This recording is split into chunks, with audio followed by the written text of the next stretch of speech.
Everything in life involves risk, but when entering nature, that risk is elevated. The natural world can be unpredictable, and when we plan our adventures, many of us, acknowledging said potential dangers, study the challenges of the terrain we are about to embark into.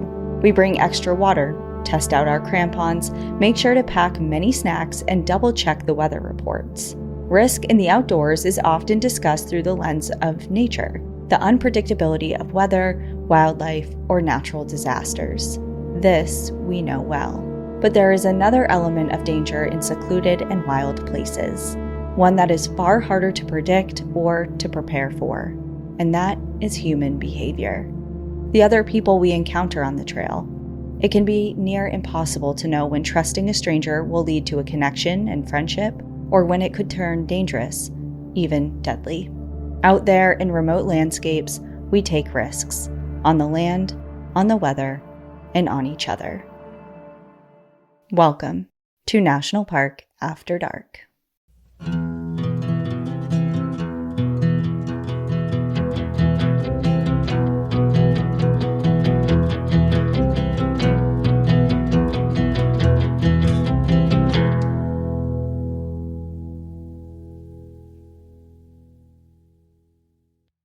Hello, everyone. Welcome back to National Park. I'm Cassie. After Dark, and I'm Danielle. Did I just say National Park? Yes. It's okay. I finished it up for you. Thank you. That'll be our new thing. Instead of enjoy the view but watch your back, we'll be like, hi, this is National Park. After Dark. No, I don't like that. That'll be the first and only time. Welcome back to our show. And we're kind of getting back to the roots on this episode as far as when this was just a twinkle in our eye, this podcast. We thought, those days. Let's just do a true crime focused nature show. And we quickly were like, meh, never mind. It's too sad.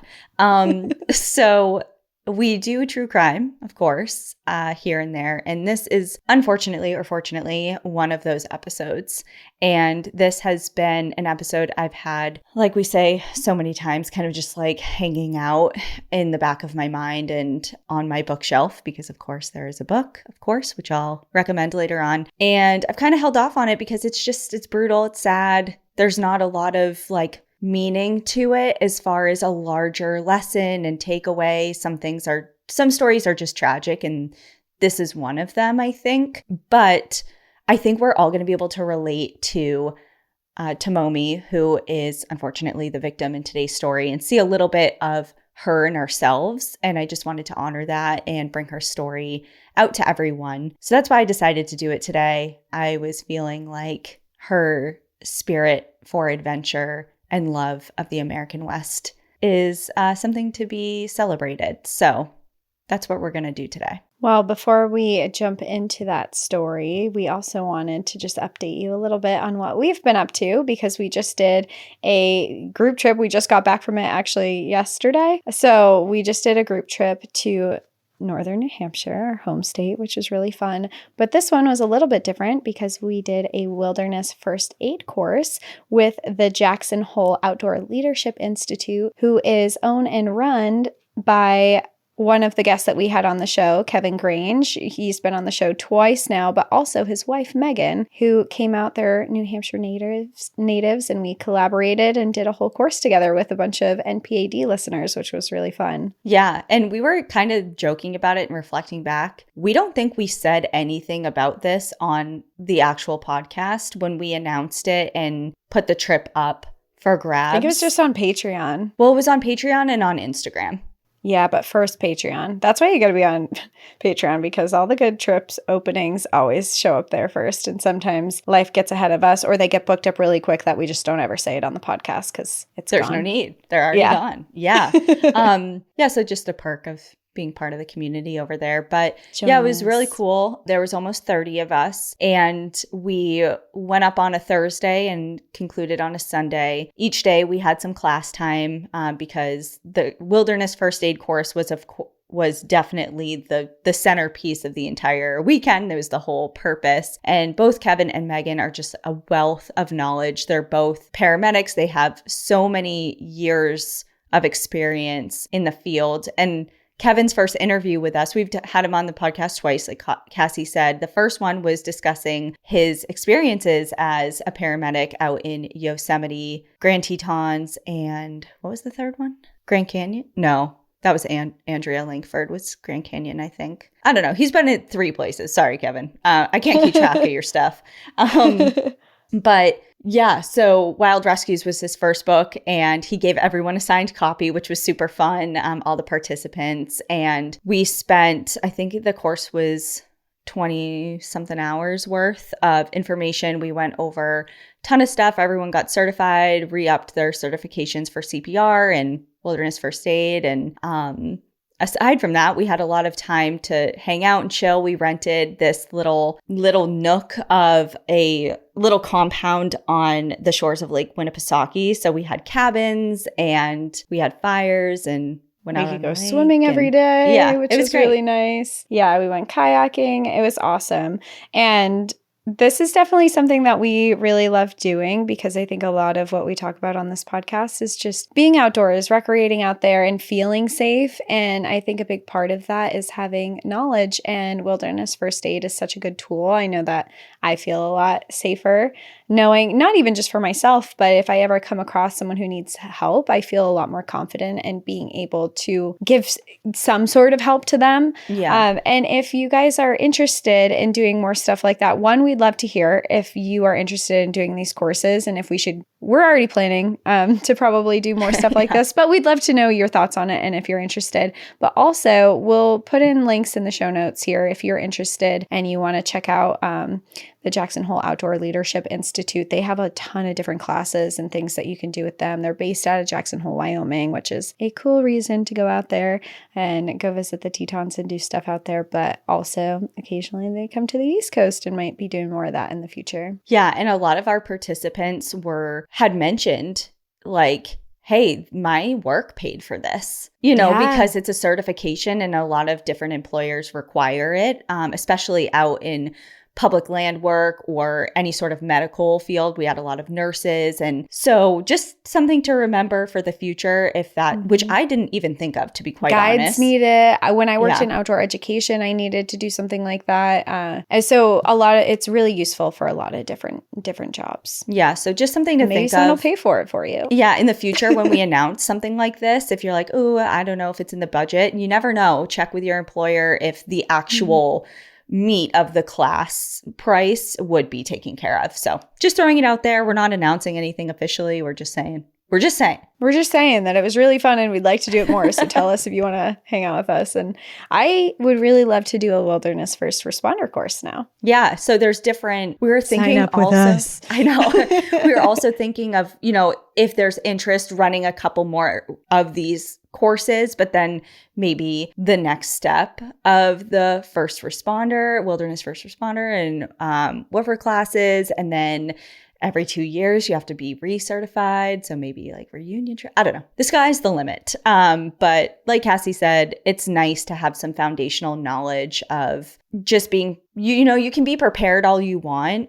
But it was interesting because it's like, okay, I have my first aid kit. I have all this stuff. But now what?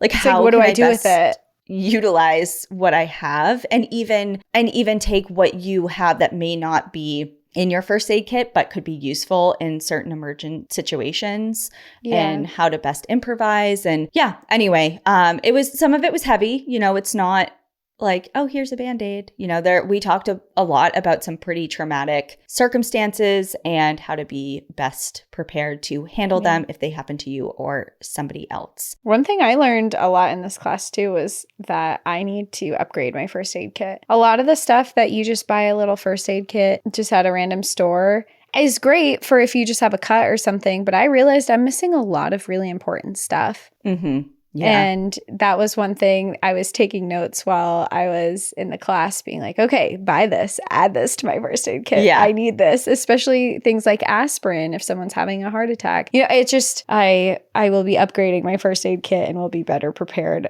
from now moving forward. Yeah, and it was cool because we had a lot of hands-on time too. It was split really well with, there's only, it's unavoidable. You have to sit down and be a part of lectures, because there's so much information. But then it being accompanied by some mock 911 emergency type things and getting hands-on experience fun. with what you just learned. So it was a fun way to practice with everybody. Yeah. Very informative. Well, so thank you everyone for coming who was there. And again, let us know if that's something you'd be interested in participating in the future if we were to offer it again. But like I alluded to in a couple minutes ago, this is going to be a true crime episode. It's pretty sad. And it takes place in the Grand Canyon. Okay. We haven't been to the Grand Canyon for a story in a while. No, that's untrue. You did the River Ladies. That is untrue. That was pretty recent. I know it. Well, let's go back. That's okay. We like it there. So I've still never been, so. Oh, right. Yeah. It's a weird one to have never been to because I feel like it's one of the big ones. It's like not going to Yosemite, but going to every other park, It's just one of the big hitters that I just haven't made it to. Yeah. And of course, thinking about this area too, it's in our thoughts with the fires and everything that's unfolded there in the last few weeks. The employees, people who have lost their jobs and their houses or their employee housing and just the park itself. Just, sending a lot of love to everybody affected out there right now. Yeah. Okay. Well, let's get started.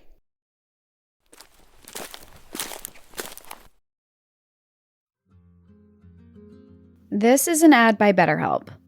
These days it feels like there's advice for everything. Cold plunges, gratitude journals, screen detoxes, and honestly, sometimes it's overwhelming. I've definitely had those moments where I'm scrolling, trying to figure out what's real, what's hype, and what might actually help me feel better. And when your brain's already feeling stressed, that overload just makes the decision-making harder. That's why I love the idea of going straight to a trusted source, like a licensed therapist who can help you sort through the noise. Therapy has helped me learn healthier coping skills, set boundaries, and feel more confident in daily life. And it's not just for major crises, it's for becoming the best version of yourself. BetterHelp makes it simple. With over 30,000 therapists and 5 million people served worldwide, they're the largest online therapy platform. The average live session is rated 4.9 out of 5 from over 1.7 million reviews. You can meet with your therapist from anywhere, switch at any time, and fit sessions into your schedule with just one click. As the largest online therapy provider in the world, BetterHelp can provide access to mental health professionals with a diverse variety of expertise. Talk it out with BetterHelp. Our listeners get 10% off their first month at betterhelp.com/NPAD. That's better, HELP.com/NPAD.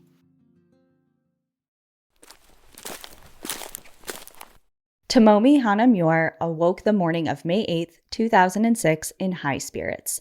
It was her birthday, and she was turning 34, and she was on a grand adventure. Like many of us can relate to, we want to spend our birthdays doing something special, whatever that means to us. Maybe a fancy dinner or time spent with friends. But for Tomomi, she had planned an epic trip. She was going to hike to the bottom of the Grand Canyon to go visit Havasu Falls, a set of waterfalls and swimming pools known for their bright turquoise waters, among the most photographed falls in the entire world. Tomomi had traveled across the world for this adventure. She lived in Yokohama, a city in Japan just south of Tokyo, and she lived there with her father. Her mom was out of the picture since she was around 4 years old, so it was just her and her dad, and she worked at a factory attaching price tags to Nike shoes. But as she wove her way through the urban maze of tall buildings and narrow sidewalks in her hometown, she dreamed of somewhere far, far away. She dreamed of the wide open landscapes of the American West. Growing up, Tomomi loved sports and animals.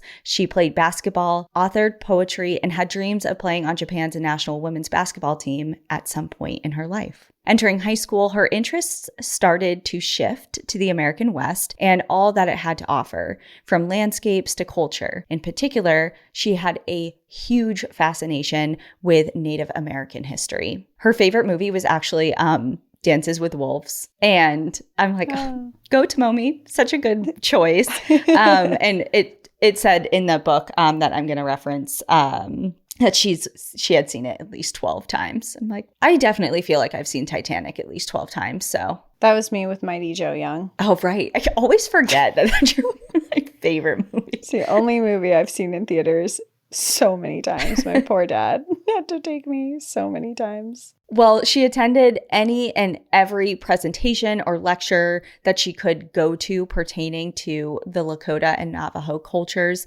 consumed books by Indigenous authors, and clipped photos from magazines depicting iconic Western vistas, particularly those from the Grand Canyon and Yellowstone. After graduating college in 1990 and with no money to pay for tuition out in Japan, she pivoted towards making her dreams a reality by enrolling in an immersive English language school in Mississippi. She's like, okay, well, I want to go to America. I want to, get some boots on the ground experience here and travel, but I want to know the language and really get to. There's nothing quite like being immersed in a different country and their language to really get a grasp on it. I'm sure she had some sort of foundational knowledge through study, but she really wanted to. I would love to do that. One summer, you're going to lose me to an immersive language school. I really want to learn Spanish fluently, and I think that's the way I need to do it. It's so funny because I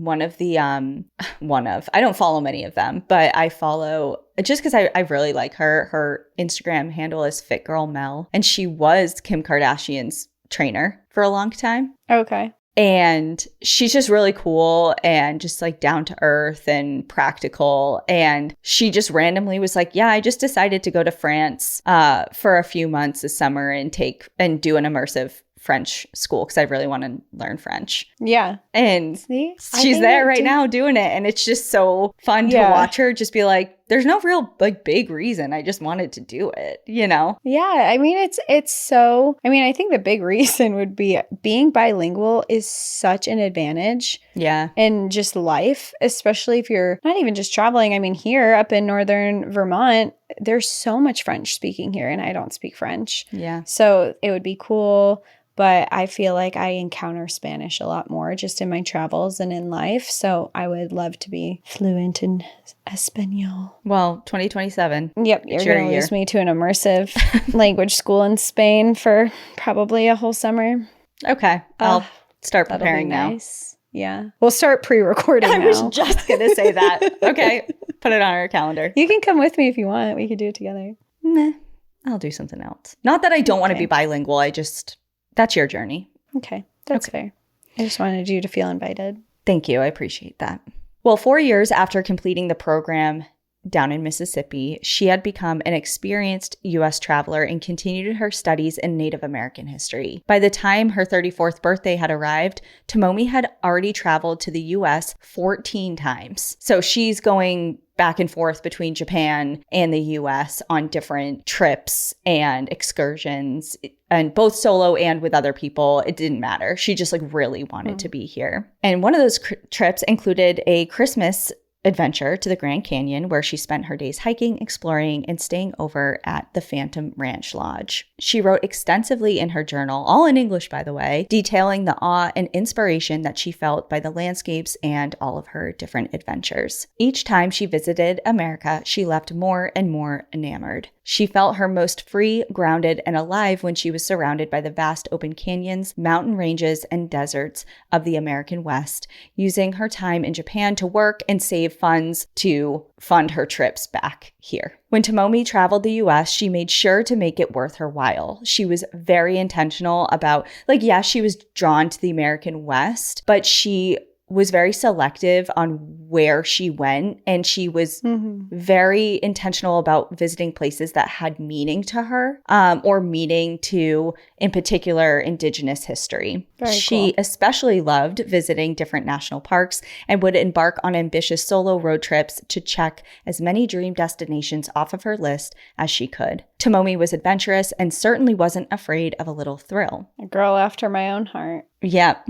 She cherished her hard-won adventures and chronicled them, like I said, all in her trusty travel notebook. And she wrote almost every single day. You know, those people, I envy those people who are like, I want to be one of those people so bad. I always bring a journal and I write. I was really good actually about writing while we were in Antarctica. I wrote probably like 6 of the days we were there, which is a record for me. Okay. Usually I write like 2. That's really good. And we've encountered a lot of people on our National Park After Dark group trips that do that as well. But even just in day-to-day life, you know, just I know different people have different types of journals and diaries and things like that. But even people who, if all they have in them for the day is a sentence, like that's enough just to chronicle their days and they can reflect on later in life. Like, I just think that's really admirable. And for someone who loves to write, I don't do that. And it's a practice I would like to get into. You know who does that? Al. Al really?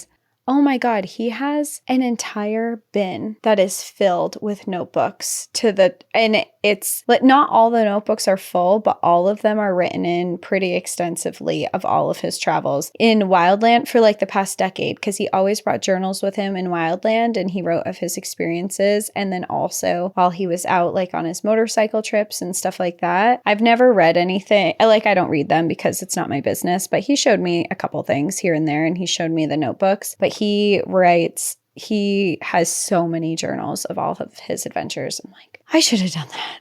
I know. I mean, I could do if that. I could turn back time. If I could find my way. Well, you can start today. It's never too late, as they say. It's true. Well, that's cool. I didn't know that about Al. I thought for a hot second, you were going to say Pamela Anderson, because she does that too. No. I do not know that about her. Okay. Well, now you do.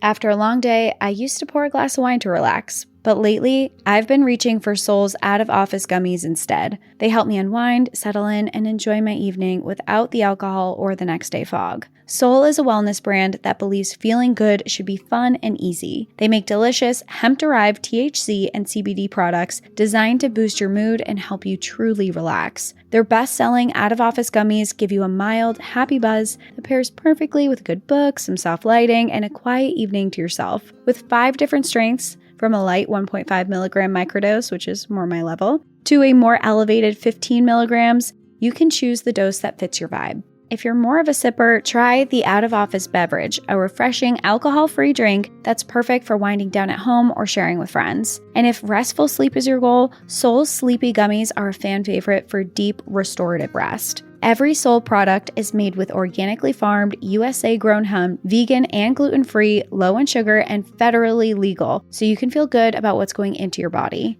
Bring on the good vibes and treat yourself to Soul today. Right now, Soul is offering our audience 30% off your entire order. Go to getsoul.com and use the code NPAD. That's getsoul.com, promo code NPAD for 30% off.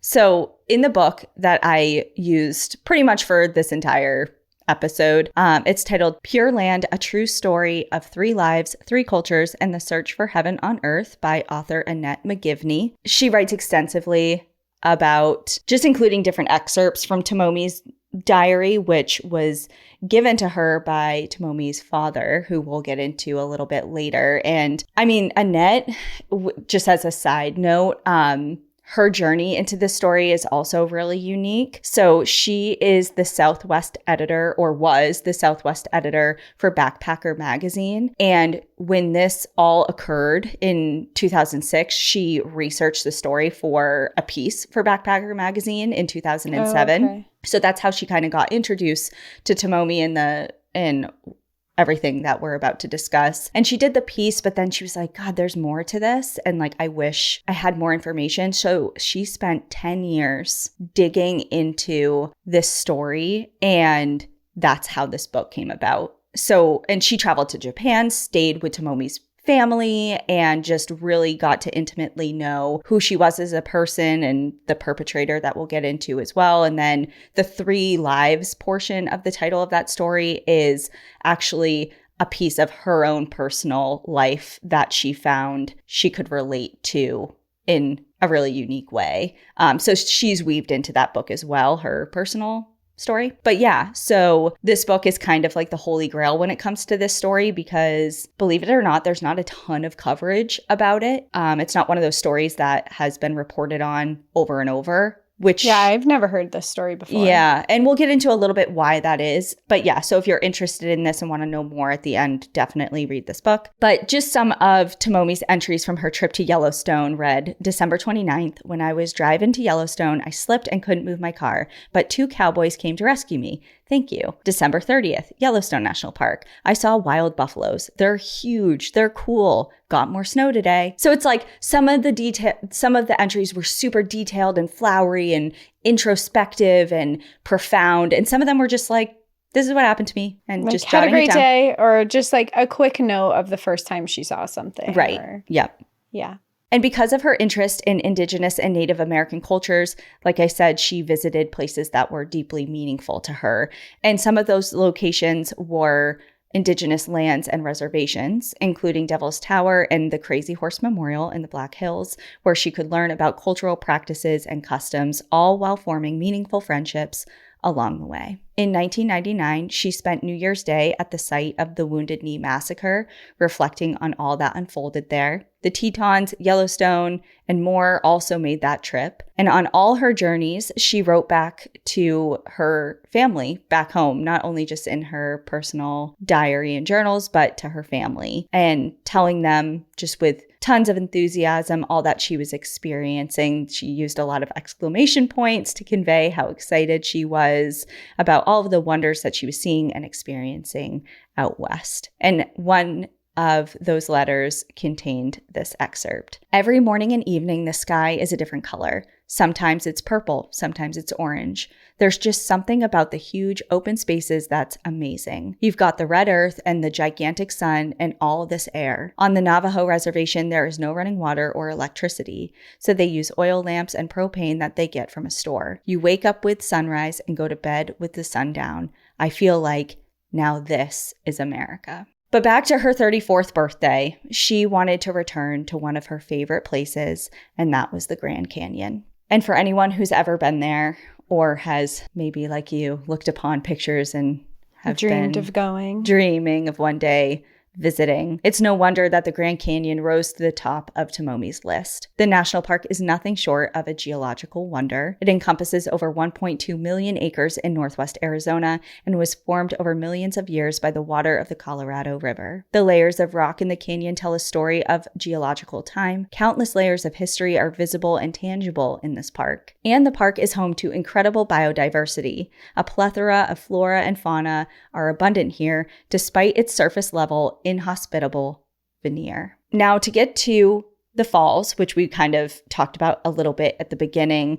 it's an ambitious hike to reach them through the Grand Canyon, and this was actually kind of a tradition for Tomomi. She had spent birthdays hiking to the bottom of the Grand Canyon and staying at the lodge called the Phantom Ranch, but this time she was breaking tradition a little bit. She was going somewhere new and somewhere much more remote. 70 miles downriver from Phantom Ranch, there was a corner of the canyon she hadn't seen before, in an indigenous community called Supai. Nearby, the remote town was a glimmering attraction that piqued Tomomi's interest, Havasu Falls. And you've, of course, seen pictures of this. Yeah, I've looked into going before. Yep. I've tried to get reservations before.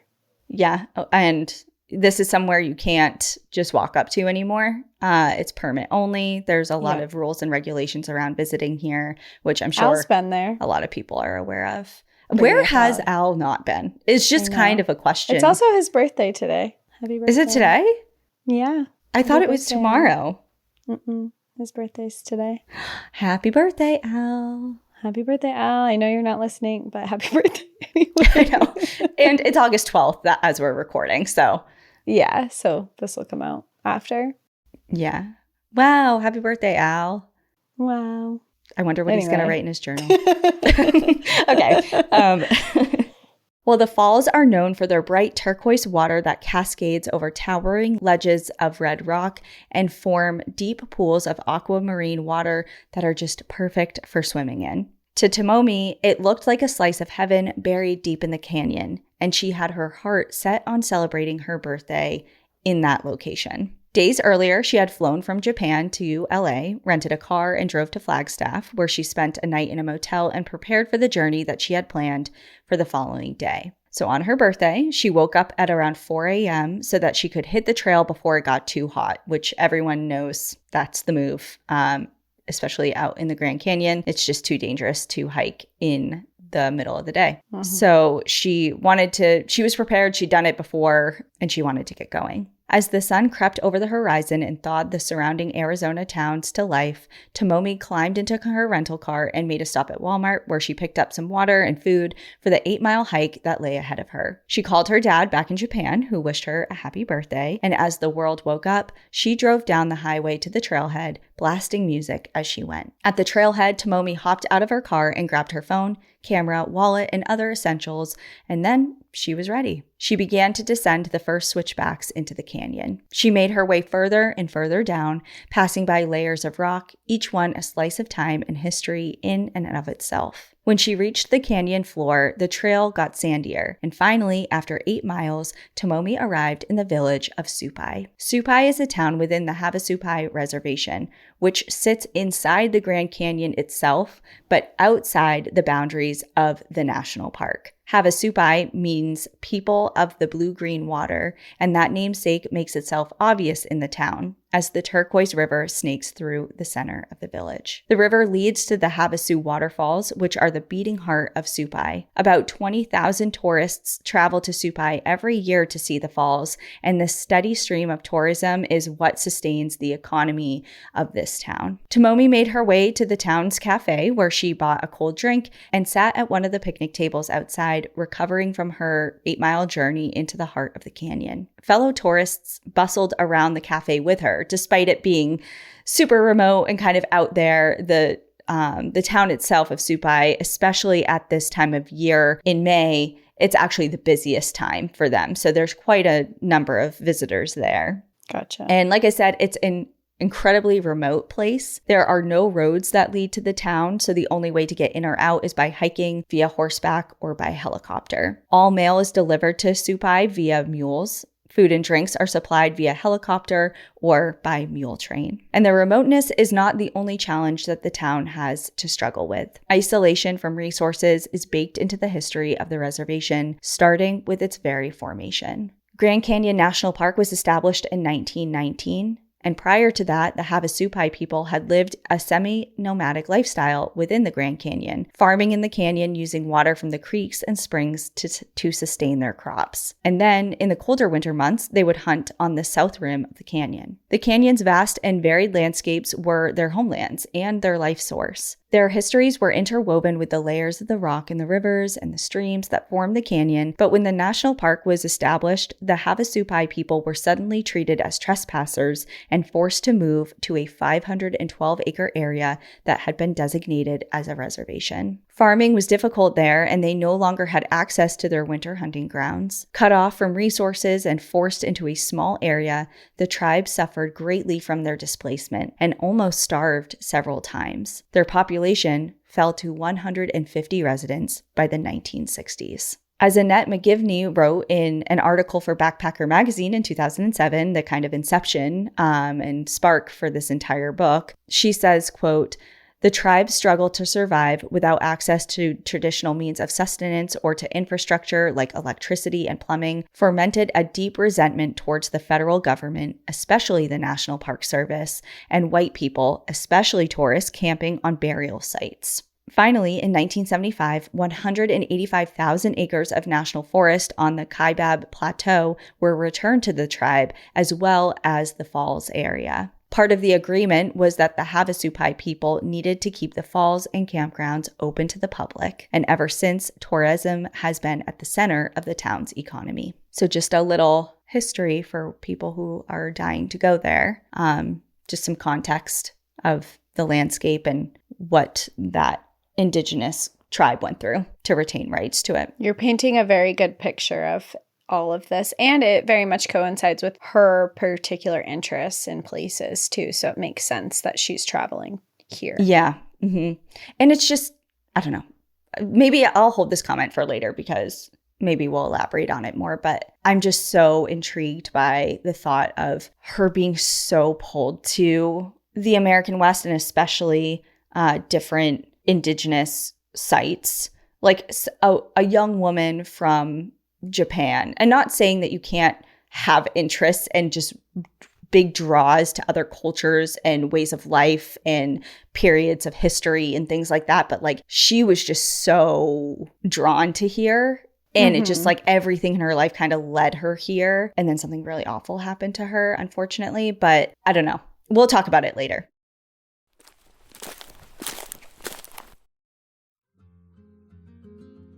You've probably heard of HelloFresh, the company that sends chef-crafted recipes and fresh ingredients straight to your door. Well, this summer, they've leveled up in a huge way. This isn't the HelloFresh you remember. It's bigger, healthier, and tastier than ever. First up, it's bigger. The menu has doubled. Now you can pick from 100 recipes every week, including seasonal favorites and flavors from around the globe. And the portions, bigger too. So everyone at the table is satisfied. Next, it's healthier. HelloFresh is now loaded with high-protein, veggie-packed dishes. In fact, they've added tons of recipes with 2 or more vegetables, making it easier to eat fresh and green without even thinking about it. And my personal favorite? It's tastier. You can now get steak and seafood recipes every single week for no extra cost. That's triple the seafood plus seasonal produce like sweet snap peas, juicy stone fruit, and summer corn fresh and ready to go. I use HelloFresh, and honestly, it's made dinner the easiest and tastiest part of my day. The best way to cook just got better. Go to HelloFresh.com/NPAD10FM now to get 10 free meals plus a free item for life, 1 per box with active subscription. Free meals applied as discount on first box. New subscribers only. Varies by plan. That's HelloFresh.com/NPAD10FM to get 10 free meals plus a free item for life. Going back to Supai, the tourist lodge in Supai is surrounded by a 20-foot high concrete wall with an iron gate that the staff lock every night. Violent crime is an issue here in Supai, and many travelers have had their belongings stolen when staying at campgrounds or passing through town. The citizens of Supai deal with high rates of violent crime, theft, and abuse, and much of this stems from the systemic disenfranchisement and destabilization of the town, which I think we adequately touched on. And of course, in the Havasupai Reservation itself, which has caused 2/3 of its residents to live below the poverty line. The Havasupai people are resilient and work really hard to keep their culture and community alive, but the signs of struggle in their remote community is evident, especially to people coming to visit. But Tomomi arrived, she checked into her room at the lodge, and then it was time for the real reason that she had gone there, and that was the hike to the waterfalls. She headed out of town and followed the trail through groves of oak and willow trees. When she was about a mile into her hike, a teenage boy emerged on the path in front of her. He was dripping wet from swimming in the river and donned a Looney Tunes t-shirt and basketball shorts. It was clear he was not a tourist, and he knew his way around the area. He walked up to Tomomi, and they started up a conversation. The boy offered to escort her to one of the waterfalls called the 50-Foot Falls, and Tomomi accepted his offer. Together, the two continued down the path deeper into the heart of the canyon. The next morning, Tuesday, May 9th, the housekeepers at the tourist lodge in Supai were doing their usual rounds of cleaning when they noticed something strange in one of the guest rooms. It looked eerily untouched, as though whoever had booked it hadn't actually spent the night there after all. By the afternoon, with no sign of the guest, the staff at the lodge were actually worried enough that they decided to call the Coconino Sheriff's Office to report that there was a traveler missing. Over the phone, they explained what had happened and shared her name, Tomomi Hanamure. As the night fell over the canyon, Tomomi yet again did not return to Supai. And by the next morning, May 10th, a search operation was underway. 40 law enforcement officers and search and rescue volunteers descended into the canyon, determined to find the young woman. She was last seen beginning her hike to Havasu Falls, so the search crew had narrowed down the areas where they were planning to look. They assumed that Tomomi had gotten injured or gotten lost on her way down to the falls. It was a really hot day in the Grand Canyon, and even in May, early May, the temperatures reached 100 degrees at day's peak. So the crew knew that they had to act fast and to find Tomomi quickly, because their first reaction, based on previous experience, is just like all of the unfortunate circumstances we hear of hikers who get dehydrated or have heat stroke or some type of environmental factor that she's stuck somewhere. Yep. Or an injury, what have you. Illness, something. But the search mission proved to be harder than expected. They couldn't find Tomomi, and concerns grew as the day stretched on. The search crew began speaking with other tourists staying in Supai, trying to gather any information at all about where Tomomi might be, because another thing about Tomomi is she was super friendly, and she made a lot of friends and acquaintances along her travels. She wasn't like me in the way that I will not speak to anybody else. Like, if something ever went wrong with me, I went missing or something and people were trying to put the pieces together, I think I would make it hard for people, because I don't really talk to anybody. It like there couldn't be people, there'd be no witnesses to be like, oh yeah, I talked to her at breakfast this morning. Or like we had a conversation about this and she told me that, or like I don't really talk to anybody. So but Tomomi was the opposite. She had a lot of people come forward just in the future, kind of reflecting back on previous travels, because of course she traveled quite a bit, about just different conversations they shared and things, interactions that she had with them. But in this particular circumstance, the search crew and people trying to gather information from other tourists in Supai, things just kind of came up empty. And then on May 13th, 5 days since Tomomi had gone missing, a local Havasupai tribe member went for a swim at the waterfalls. But there, at the stunning bright blue pools,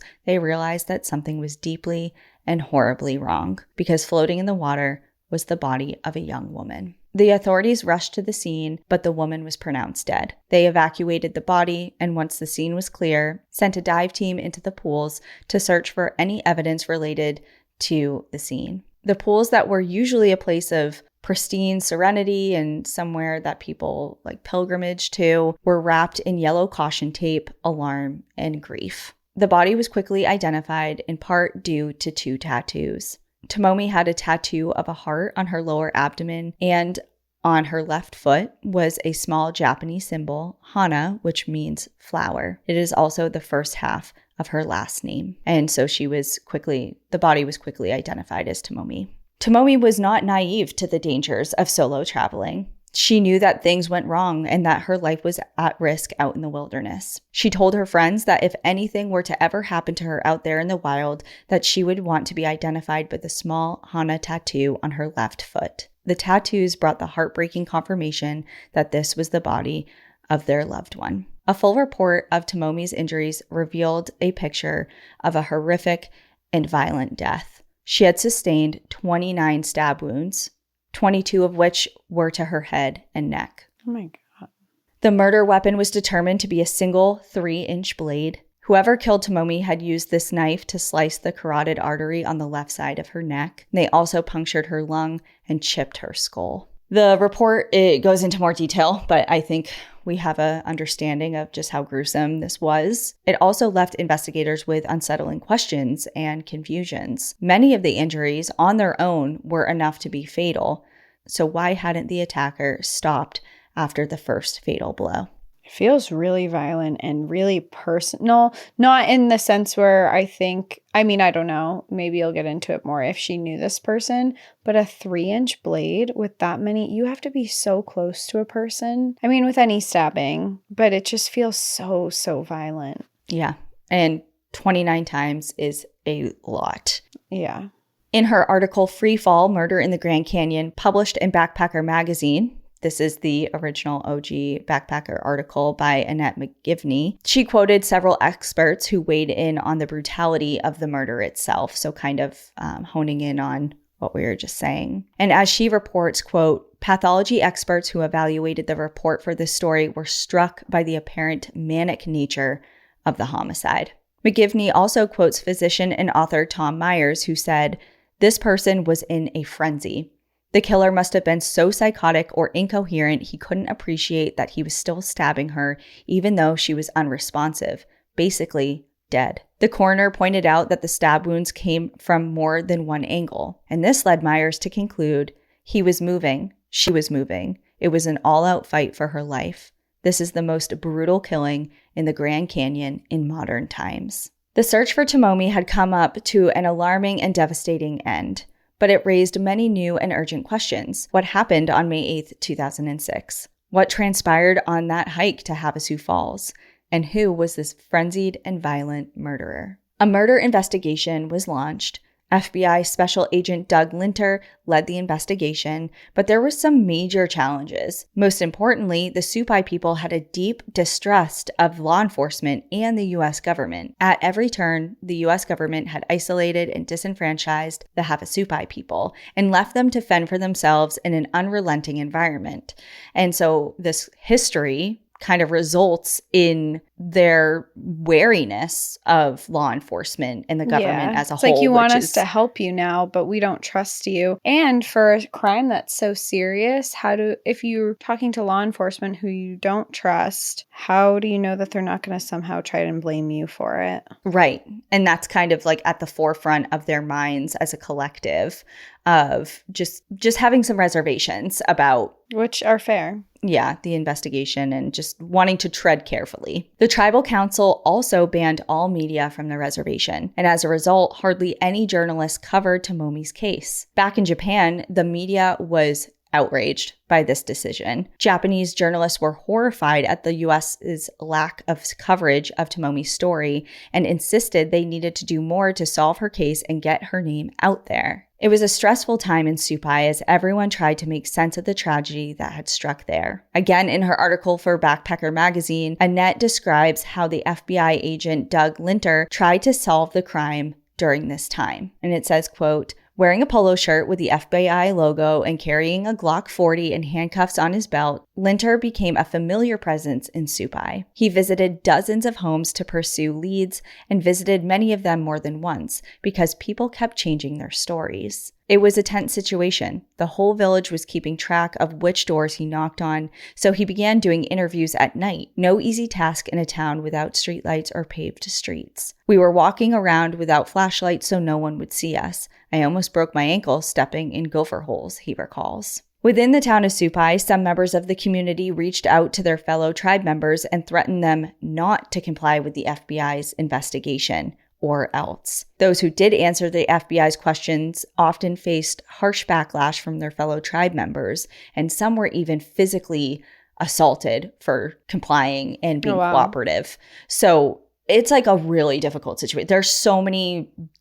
different things going on here and pressures from within the tribe, the U.S. government, and Japan. There's just a lot of rough history kind of everywhere in this. Yeah.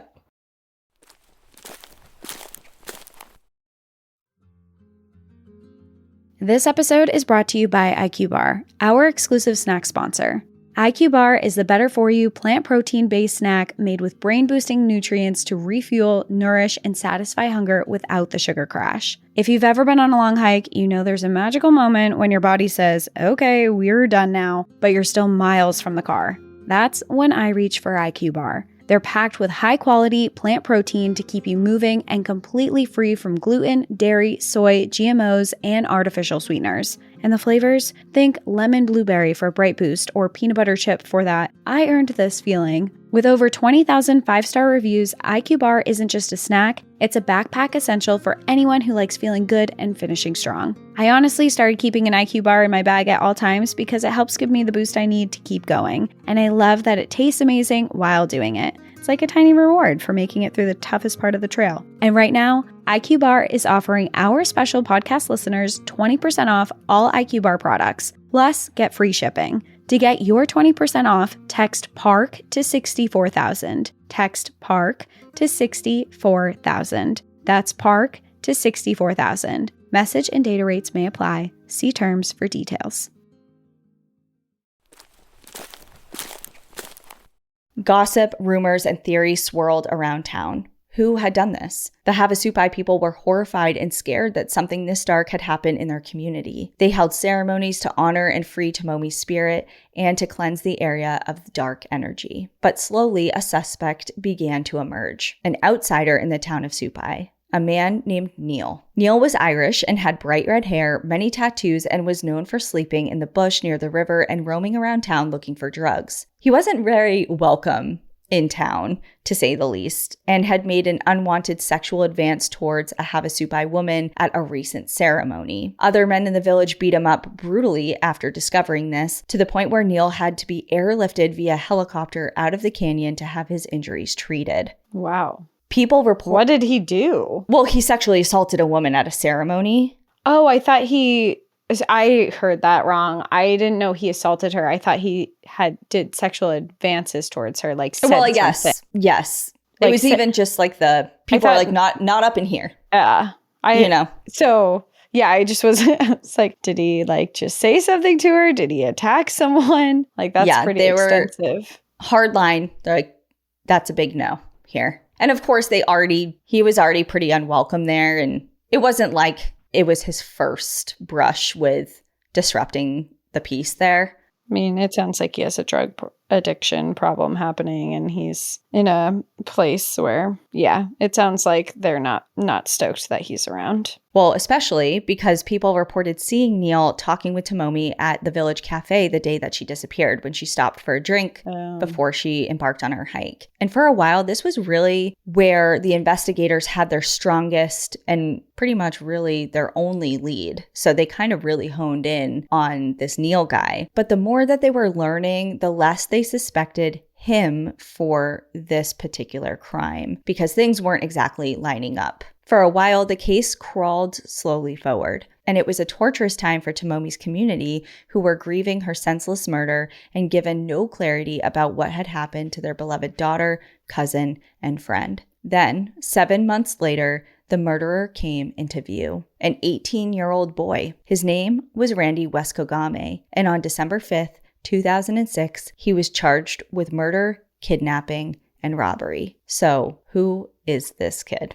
Randy grew up in Supai. He had 2 siblings, but he spent most of his time alone, never forming close friendships or relationships with pretty much anyone throughout his life. He endured emotional and verbal abuse at a young age, and substance abuse and addiction were struggles that started from a very early age. He had a very difficult upbringing, and the book goes into extensive detail about that. It's one of those stories that you feel bad for the child version of this person. Yeah, not the adult he's barely an adult. He's 18, but yeah, you can feel sympathy for how he grew up. Yep. In middle school, he drank alcohol and smoked weed. In high school, things escalated and he became addicted to meth. He was in and out of rehab programs. He had been through treatment programs 8 different times by the time he turned 18. His struggles with addiction led to a pattern of crime. He repeatedly stole from tourists passing through Supai to get money to pay for alcohol and drugs. He was constantly in and out of juvenile detention centers,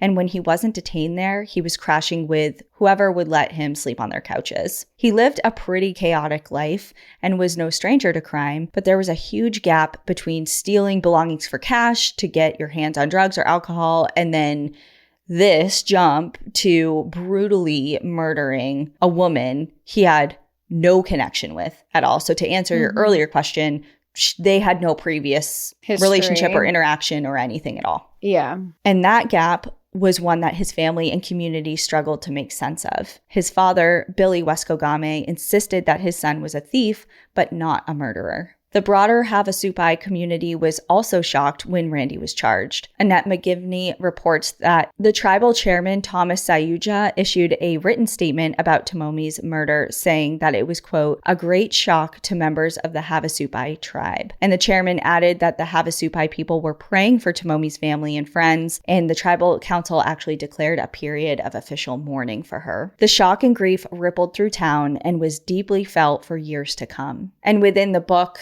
the author recalls different conversations that she had with different community members throughout her decades of research, or decades long period of time researching this case. And in one incident, she recalls a conversation she had with one of the tribal members named Manakaja, who cried talking about Tomomi's death and said, quote, "For this to happen on our land to someone who came to our home to enjoy this beautiful place, and it turned out another way, we are still so shocked. But I try to look at the positive, at the lesson we can learn from this." And I hesitated to include this, because it sounds so obvious, but it is really important to note that the Havasupai people and their culture are, of course, not to blame for this horrific crime, but that's kind of like how, as the media took hold of this, kind of the angle that it was starting to take. But of course, it was just a senseless act carried out by one individual, and his indigenous heritage is not the reason he did it.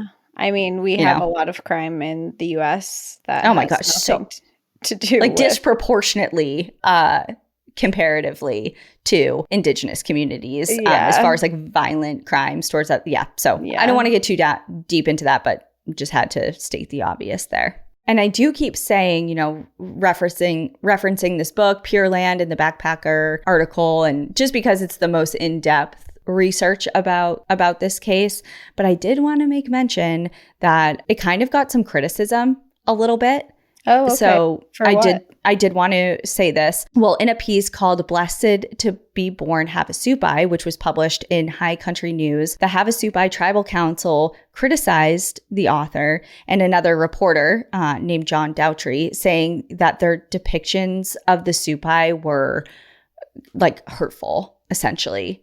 Okay. And I just pulled like a tiny excerpt, but it said, of their writings, it made us sound like a lawless community with gangs running amok. Supai Village is a community where all of us feel safer letting our children out of our sight to play or go to school than we would ever feel, even in Flagstaff. This is a place where we and our visitors don't have to worry about ourselves the way we would in Phoenix or Los Angeles. And another excerpt from the piece reads, "1 year ago, the terrible murder of Tomomi Hanamure took place in our reservation. It shocked and grieved us, and even more when we learned one of our people may have done it. Maybe people think because we are Havasupai and we live on the bottom of the canyon that we are different, but we are not. We love our families and our children the same as you, and we feel blessed to live the way that we do. Terrible acts take place every day in cities of the world. Here it happens one time, and reporters are still coming after us even a year later, trying to make us look as if we are all at fault. What are they after? Do they crave recognition, whatever the cost to us? When do we say our own people can no longer swim at the falls, even on our own land, because reporters like Daughtry and McGivney make people afraid of us?" So I wanted to include a different perspective. Yeah, I mean, those are all really fair points. To label an entire community as dangerous because of one individual isn't right. Yeah. And it's something, I mean, a totally different conversation, but we see it a lot with minorities. Yeah, absolutely. Well, Randy Rescogame, and again, the book, I keep saying this and I feel like a broken record. The book goes into so much more detail about like the details of the trial and back and forths and things like that. But the reason I said that it was kind of like there was a 7-month period of kind of nothing, and people, especially in Japan, were like, what is going on? Are you doing anything? And then all of a sudden they're like, oh, we're charging this guy with murder. It just kind of seemed really abrupt. Yeah. They were slowly building a case, but it did, to the general public and outsiders and people not within the investigative team, it did kind of come on suddenly. And it kind of was a surprise to everyone. But at the end of the day, Randy Rescogame took a plea deal for second-degree murder. He admitted to his fault in the heinous crime, and with his testimony, the final piece of the devastating puzzle was revealed. Randy explained how he had encountered Tomomi on the path to the waterfalls and offered to escort her there, explaining that he was a local and knew his way around. Once he had gained her trust, he led her to a secluded area where he cornered her. He grabbed her and held a knife to her throat and demanded that she hand over her belongings. Then, in this version of the story that Randy is admitting to, he stabbed Tomomi 4 to 5 times in the neck, dragged her to the river, and covered her body with nearby plants. And of course, this account leaves out the 25 additional stab wounds that the medical examiner discovered. Mm-hmm. So, of course, we're not getting the entire story. It's incomplete, like his version of events. So we just kind of have to take what we have, both from his testimony, but also the reality of the evidence and what her body tells, and just kind of go from there, unfortunately. And they know that that this isn't a false confession or anything. Yes. They know he did it. He did do it. Like, okay. I'm kind of glazing over that, but yes, there's no question. But even with this kind of like incomplete story and still a lot of open-ended questions and all of that, it was enough for the jury and the court to sentence him. They accepted his guilty plea and sentenced him to life in federal prison. Tomomi's father was present at court that day, and a translated version of a statement he wrote was read aloud for the court. And of course, Annette McGivney included pieces of that in her book. And in Tomomi's father's words, he says, "I am assuming that the ruling today will take a load off your shoulders as it settles the matter for the time being. As for my family and me, the ruling makes us feel as if we had just entered a tunnel with no end in sight. Does the defendant think all he did was take my daughter's life? He broke bonds with her friends and family, my hopes and expectations and everything. He terrified my daughter and even threw her into a river. Does he think all he has to do is just accept his punishment for the crime he committed? Does he realize what an enormous loss his insignificant materialistic desire had caused?" Her father described his heartbreaking daily routines as he grieved Tomomi, who was planning to live with him and take care of him as he aged. So part of the reason that she was going on so many trips and, like visiting the US over a dozen times in kind of a short amount of time. I mean, those are huge international trips for somebody in their mid-30s to have already accomplished. The reason she was doing so much of this so early on is because she kind of had this agreement with her family that she was going to go out, live her dreams, and kind of check off her list as much as she could, because she agreed to return back to Japan and live there full time to care for her aging father. Oh, gotcha. So that was kind of the arrangement that they had going on. But he goes on to describe that every morning he left an offering of rice at an altar in his home for his daughter, and every evening he burned incense at the same altar in her honor. And he went on to say that he is not the only member of his household who has been grieving Tomomi's absence daily. And I didn't include this before because it's so sad. But he went on to describe to the court about a dog that Tomomi adopted on one of her trips out west, who she had found on one of her travels as a quote-unquote res dog. Mm-hmm. She named him Blues after the vast South Dakota blue sky. And she found this dog when he was about 4 months old. He was a little black dog with brown marks on his chest and one floppy ear and, of course, stark blue eyes. And he accompanied Tomomi on a lot of her travels, sitting shotgun on the long road trips and accompanying her to a lot of her destinations, on a lot of her trips, and just faithfully followed her on all of her adventures out west. She eventually did bring Blues back to live with her and her father in Yokohama, and her father explained that during the summer that Tomomi was murdered, Blues started howling up at the sky facing east. So sad. And I'm going to post a picture of Tomomi and Blues together because they're just so sweet. In Tomomi's father's words, "It seems to me his howling towards the United States, hoping this howling would reach Arizona. I am not sure whether or not he knows that my daughter is not coming back, but he howls with a wistful voice." The crime still leaves many questions unanswered. But no matter the motive or lack thereof, the murder of Tomomi Hanamure was senseless. There is no motive that would bring closure to a case this unexpected and devastating. Tomomi's story is about a lot more than her death. Her legacy is not one of dying, but of living. Her father described her fearless nature, saying when she wanted something, she figured out how to get it, and there was no stopping her. She embarked on trips that scared many, reveled in the unknown, the vast skies, the open roads, the animals, and the people that she met along the way. She felt deeply and expressed her love for life unapologetically. The Grand Canyon is where Tomomi Hanamure died on her 34th birthday, but it is also where she felt the most alive, where she spent multiple birthdays celebrating landmarks in her own life while cradled by arms of ancient red rock that have known a million lifetimes. Tomomi spent her 34 years running full speed towards the things that made her feel most alive, most vibrant, and most in awe. Tomomi leaves behind a legacy far bigger than her death. Hers is a story of what it looks like to truly live. And in one of her letters to her cousins, she wrote, "There is something about nature here that is just so amazing. I feel like I'm alive. I'm here on Earth." And that is the story of Tomomi Hanamure and her tragic death, but her amazing life. That was a really sad story, but I really loved how much you focused on who she was as a person and not the crime that happened to her. Yeah.